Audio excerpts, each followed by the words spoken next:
Hoje no programa 9 Minutos a gente dá sequência à entrevista com o presidente da Associação Psiquiátrica do Espírito Santo, Dr. Fausto Amarante. Dr. Fausto, virou até um lugar comum a afirmação de que o ser humano normal, aí estamos falando de maioria estatística, mais da metade da população, porta algum tipo de neurose. É difícil existir uma pessoa que não tem sua mania, suas fobias, seus medos, seus picos de ansiedade, confirmando o ditado de que de perto ninguém é normal. Isso bate com a realidade do seu consultório? Não é que de perto ninguém é normal, lógico. Nós somos humanos, né? Nós todos temos as nossas ansiedades, né? As nossas perspectivas. Eu acho que é difícil, muitas vezes, realmente, a gente aprender a lidar com o nosso dia a dia. Porque nós vivemos num mundo, né, muito cheio de problemas. Né? Nós vivemos num mundo em que muito assalto, muita violência, muita falta de perspectiva. Então, obviamente, isso aumenta, né, os nossos estresses no dia a dia, isso gera medo, gera insegurança. Então, obviamente, isso aumenta as nossas dificuldades internas, a nossa cabeça. Né? Então, o tempo todo pensando, eu vou passar numa rua escura, eu posso ser assaltado, eu posso ser estuprado, eu posso ser... Então, lógico, isso acaba aumentando a possibilidade de eu adoecer. Né? A gente vê o Luciano Vale, que morreu de ontem, né, uma figura importantíssima, ele sempre teve pânico de entrar em avião. Né? Ele deu entrevista várias vezes e ele falava que preferia viajar 1.000 quilômetros de carro para fazer radiar um jogo do que entrar no avião. Infelizmente, coitado, ele faleceu exatamente dentro do avião. Por quê? Será que esse pânico desencadeou o colapso que ele teve? Deve ter ajudado, obviamente, porque ele ficava realmente estressado dentro de um avião. Né? O estresse, então, doutor Fausto, ele é patológico e potencialmente patogênico, ou seja, ele é uma doença e tem o poder de produzir doenças, o estresse crônico que a gente vê. Lógico. Porque se eu fico tenso o tempo todo, eu aumento a produção de hormônios dentro do meu corpo, né? Serotonina, adrenalina, que vai aumentar o meu batimento cardíaco, que vai aumentar minha contração, né, muscular, que vai aumentar, acelerar minha circulação sanguínea, vai aumentar minha pressão cardiovascular, tudo isso. Né? É como se eu estivesse na minha defensiva, né? O animal nessa hora, é como que o animal estivesse na defensiva de ser atacado por outro animal. É uma defesa. Né? Aliás, um dado novo na área da psicologia, já tem alguns anos, mas tinha características de novo, é o chamado estresse pós-traumático, né? Aquele estresse que permanece enrustido na pessoa, porque no momento do trauma ele não conseguiu nem fugir, nem enfrentar. Exato. Exatamente isso. Quer dizer, o indivíduo, nessas horas, é aquele instinto animal, que você entra num estado como se estivesse numa defensiva esperando um ataque. Né? Você fica o tempo todo naquela coisa, né? Dentro do avião, eu quero soltar. Eu não posso soltar? Não posso. Eu posso abrir a porta e sair. Mas eu estou ansioso para ver eu chegar logo, eu quero sair. Isso tudo aumenta, né, o estresse da situação. O indivíduo que vai trabalhar, que ele está mal no serviço, ele não quer ir, ele não pode deixar de ir, porque eu dependo desse emprego. Então a angústia que eu estou ali esperando a hora de ir embora. Eu não quero não ter contato com o meu chefe, eu quero ficar longe dos meus colegas, evitando o máximo para alguém me pedir alguma coisa. Não, estresse também, todo dia é isso. Pessoa todo dia. Agora, no caso do paciente que dá alta ao médico, aquele sujeito que está se sentindo bem, está autônomo, sentindo-se sem necessidade de suporte médico, ele corre algum risco de uma recidiva mais intensa? Esse é o grande problema da psiquiatria. Nós não temos marca da doença, né? A doença está dentro, está na alma, vamos falar assim. Então, quando a gente fala com um paciente, olha, a sua doença é crônica, você tem que tratar a vida toda. Você vai ter fases que você está bem, você não sente nada, mas você está doente.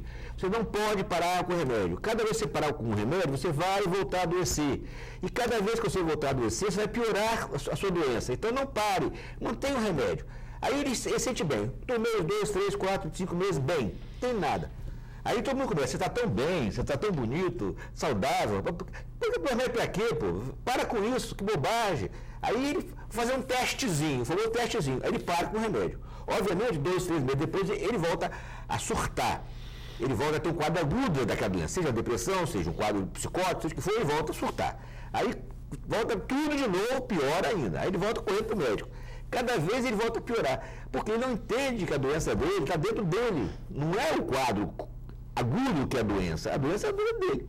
Ele não pode parar. Então fica nesse ciclo de sanfona. Ele piora, volta no médico, volta a tratar, estabiliza. Estabiliza, mês depois ele acha que está bom, volta a fazer a experiênciazinha.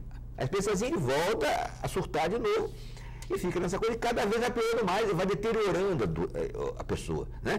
Ela não entende com o tempo, eu agora, minha memória está mais fraca, eu já não consigo mais guardar as coisas na cabeça, meu reflexo está pior, eu já não consigo mais nem dirigir mais, né? E quem não conhece aquela pessoa, encontra ela na rua, é comum isso, né, com o passar dos anos, de olhar para ela, né, o próprio gesto dela se movimentar, a expressão facial, olha para ela, essa pessoa tem algum problema, né? Com o passar do tempo, ela vai ficando com expressão facial diferente, um jeito de se movimentar diferente. Vai ficando sequela da doença. Doutor Fausto, disse também que no exame de um distúrbio psicológico, um aspecto a ser observado é a capacidade de sociabilização da pessoa. Se a pessoa consegue interagir com o meio doméstico dela, com o meio profissional, com o meio social dela. Só que, de uma certa maneira, esse nível de sociabilidade pressupõe o julgamento das pessoas. As pessoas acharem que ela está bem, quando às vezes ela sabe que ela não está bem. Como é que se conduz isso, doutor Fausto? Nós temos 2 tipos de paciente, né? O paciente que teve um quadro neurótico, né? E o paciente com um quadro psicótico. O paciente neurótico, né?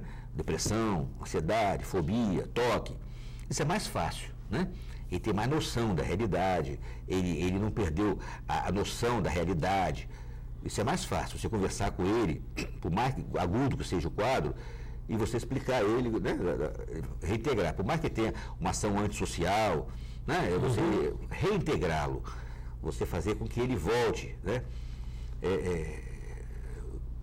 Como fazer essa reintegração? Porque a maior preocupação nossa no tratamento é exatamente essa reintegração. A gente quer isso, né? Antigamente, os tratamentos psiquiátricos se isolavam definitivamente. Tanto nos hospitais, que eram todos de cronificação, né? Como eu falei, só em 56 vieram os primeiros remédios psiquiátricos, quer dizer, não tinha tratamento. As pessoas queriam isolar os pacientes mesmo, não tinha outra coisa, né? Só a partir de 60 e poucos que realmente começaram a vir os antipsicóticos, que começaram a tratar. E os psicóticos, foram dos neuróticos e dos psicóticos. Falei dos neuróticos. E a psicótica é mais complicado, porque o psicótico, geralmente, ele perde noção da realidade, ele tira a roupa na rua, ele alucina, ele fala besteira, né? Ele agride as pessoas, ele perde a noção. Então, é um paciente mais difícil. Então, você tem que primeiro trazê-lo para a realidade, ter comportamento social aceito, né? Ele não pode sair pelado na rua, ele não pode bater nas pessoas, ele não pode mexer com as pessoas. Tem primeiro adaptá-lo a comportamentos sociais e depois fazer com que ele se integre ao meio social. Então é bastante mais difícil. E as pessoas que já viram ele fazer coisas feias, você vai dizer assim, né? Sair pelado na rua, bater. Então você tem que fazer com que as pessoas comecem a ter outra visão dele, olhar com outros olhos para ele. Falar, olha, agora ele não está mais assim, vamos ver, para que ele seja aceito nesse meio social dele. Né? Então é mais complicado. Então, o paciente psiquiátrico que fez o surto psicótico, você tem que fazer com que ele veja as pessoas de outra forma e as pessoas o vejam de outra forma, para fazer essa integração nesse meio social novamente. Né? Então, é um trabalho mais difícil, é um trabalho que a gente tem que fazer dentro do meio social. Né? Um trabalho que a gente faz, geralmente, tem que ter ajuda. Psicoterapia, com psicólogo, com assistente social. Né? Um trabalho mais difícil que a gente faz. Mas hoje se faz bem isso. Né? Já tem serviços públicos até para fazer isso, com CAPES, que a gente faz essa integração muito bem. Tá, agora só falar uma coisa que me remete à próxima pergunta. Toda abordagem psiquiátrica, ela, logo medicamentosa, exige a complementação terapêutica com a psicoterapia? Não. tem quadros muito mais leves, quadros tranquilos, que você pode fazer a medicação, né, e o paciente está bem. Agora, grande parte dos quadros, o ideal seria, né, que tivesse uma psicoterapia também, é o ideal. E quando o paciente se descompensa, né, se ele puder fazer uma terapia, porque no Brasil a situação econômica das pessoas, né, é complicada, né? A terapia é uma coisa mais cara, uma parte das pessoas não tem convênio, uma parte dos convênios não pagam, quando pago uma consulta por mês, só 6 meses, então é mais complicado. Então, alguns casos você pode levar só com tratamento medicamentoso sem terapia. Agora, o ideal, alguns casos realmente não tem condição, você tem que ter terapia. Você chama a família e diz, tem que dar um jeito, procura um serviço público, não tem jeito. Alguns casos você pode. Agora, o ideal é que todo mundo pudesse, seria o ideal. Né? Porque a pessoa vai entender por que eu perdi o controle de mim mesmo. Né? Por que eu não consegui manter o controle nem da minha pessoa? Isso é complicado. Né? Eu não consigo manter o controle de mim mesmo, porque eu me desestruturei. Doutor Fausto, o senhor tem formação em psicanálise também. Tem formação em psicanálise. Psicanálise é uma coisa que todo mundo, independente de qualquer diagnóstico, independente de qualquer mal-estar psicológico, deveria fazer? Ou não é prescrita para todo mundo? Não, eu acho que não é para todo mundo. Eu acho que a psicanálise demanda, né, um pouco de estrutura, no sentido de que você quer se conhecer. Né? Você quer ter alguma coisa interior que você quer mudar para melhor. Né? Você tem que querer. Né? Tem que ter essa inquietação. Tem que ter uma demanda sua, essa inquietação, uma demanda sua. Né? Uhum. Eu acho que o ser humano, né, muitas vezes ele não tem uma demanda, ele não tem interesse em mudar. Logo não é necessidade. Não tem necessidade, ele não tem interesse em mudar, ele não tem uma demanda. Né? Agora eu quero falar com o senhor o seguinte, bem mais específico. Tem muita gente, inclusive no meu entorno pessoal, que está usando Rivotril para situações de ansiedade, como falar em público. O uso recorrente de um medicamento como esse tem contraindicação? Muita. Eu falo sempre para os clientes que Rivotril não é tratamento. Rivotril, ansiolítico não é tratamento. Ansiolítico é uma complementação. O ansiolítico é a complementação. Né? Você, num momento, você não está bem, você usa um ansiolítico. Mas você tem que fazer um tratamento para você ficar bem. Só o ansiolítico, né, não é tratamento.